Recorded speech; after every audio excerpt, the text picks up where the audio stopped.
Joan, thank you so much for speaking to us again. You're live on the Boylan podcast. Of course, stupid question to ask you, why are you here? Well, I'm here because of the amount of migrants that are coming into the country. I mean, it just has to stop. Ireland's on its knees. We have 14,000 homeless ourselves, and these migrants, economic migrants, are coming in and getting everything for nothing. And it just has to stop. Like, they're bringing in all these thousands of men. Now, I know that Simon Harris, whatever, says that they want to bring, make 10 million of a population in Ireland. So are they doing it by bringing in all these single men? But when men flee a war, they bring their families. But when men come to invade, they come alone. So why is all these single men here coming here alone? And that's the main question. I think, Joan, you've raised. After that. Okay, Joan, you've raised... Well, hang on. Yeah, sorry, Joan, you've raised a very good point. I think it was Simon Coveney said many years ago that he'd like to see a population of 10 million people in Ireland. 10 million. And by the way, I don't disagree with that if you did it over a long period of time and we encouraged Irish people to have more children, because that's what we should be doing anyway. 100%, Niall. But in saying that, people, what do you say to people who are referring, particularly the counter-protests, who are referring to you as, say, a right-wing racist, because that's the titles they give people? Does that upset you when people say things like that? Are you mental? Niall, talk is cheap. I mean, my mother told me from a very young age, sticks and stones will break your bones, but names will never hurt you. I don't care what anybody calls me. And I think being called a far right is actually a badge of honour. Do you know what I mean? I'm actually delighted. Well, as I've said recently, somebody called me far right on the television recently. I said, if I'm far right, you must be far wrong. So that's what I always say to them. But in relation to your concerns in Coolock, I'm originally from Edenmore.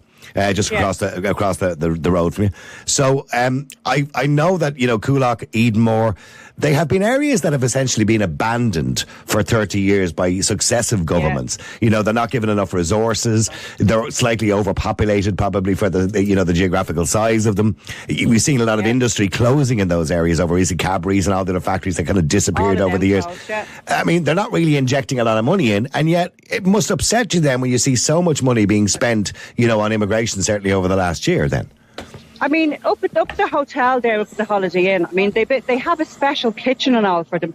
And we know people who work in the hotel. We photographs of the hotel rooms, just brown Thomas bags, boxes, all designer gear. Like, just one of them economic migrants, let's face it, they're all here on the gravy train, coming to Treasure Ireland to milk the system. Well, the well has run dry. What do you say What do you say when, the government turn around and say, well, look, diversity is our strength. We have people working in the hospitals from all over the world. We have people working in hospitality. And they try and confuse the two issues. Do you believe they're trying to make you feel bad? Diversity is anti-white.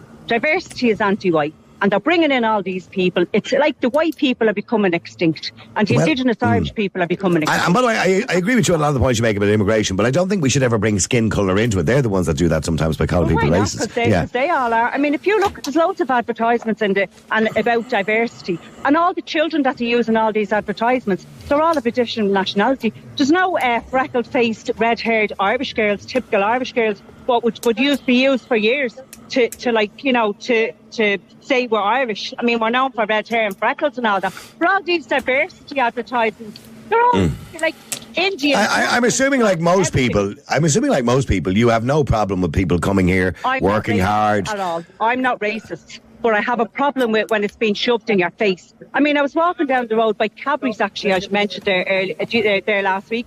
And there was a placard on the wall advertising Cadbury's. And I actually said to me two friends, I said, my God, that's the first placard that I've seen that hasn't got a black person in it. So it's anti-Irish. Diversity is anti-Irish, anti-white. And I'm sorry, but it is.